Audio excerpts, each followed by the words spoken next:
Anyone who knows me knows I will not stop talking about Knives Out. You could wrap me in those metal chain things from Superman, and I still will not stop talking about it. And for good reason. But Knives Out movies are phenomenal, constructed with such a layered script, a tight mystery, and some phenomenal work from Rian Johnson. Who would have known the guy who made Star Wars The Last Jedi would make two quality mystery movies, which I am sure will be classics?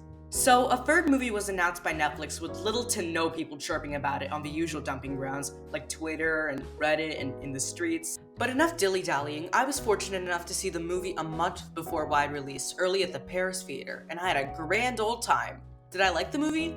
Yes, of course, it's a Knives Out movie. I wouldn't expect anything less besides obsession. Did I think it was as good as the first two? Not quite. I definitely preferred the tight mystery of the first two, and I thought they were more intriguing than this one. But Wake Up Dead Man is still a great mystery movie. This movie is completely different than its predecessors, establishing itself as something different entirely. This one is way more dark and sinister, even having some pretty gruesome imagery in there.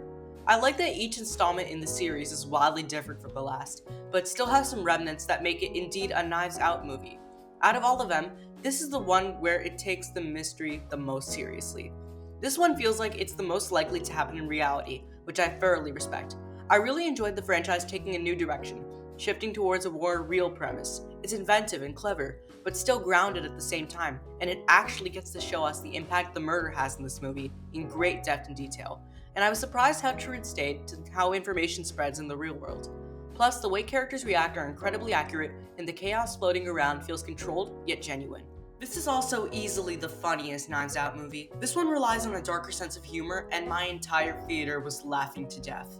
There are some killer one liners and gags, especially from the man, the myth, the legend himself, Detective Benoit Blanc. He's always been my favorite part of the movies, being my favorite movie character of all time, and he's just as good here. Speaking of which, everyone else is pretty great too. Glenn Close, Josh Brolin, and Josh O'Connor give great performances. Every Knives Out movie has its commentary, and this one is not an exception. But this time around, it's the deepest and most thought-provoking social commentary yet. This one's all about religion, but it triggered my philosophical senses and finally solved a question residing rent-free in my head. What draws people towards God? This movie has a fascinating way of answering that question, and it so smoothly ties into the mystery. Overall, I'm giving Wake Up Dead Man an 8 out of 10. If you'd like to hear more about what I think, I wrote a full deep dive analysis and review of this movie on my website that delves way more into the movie itself. The link is in the description and in the comments. While you're at it, please consider liking and subscribing.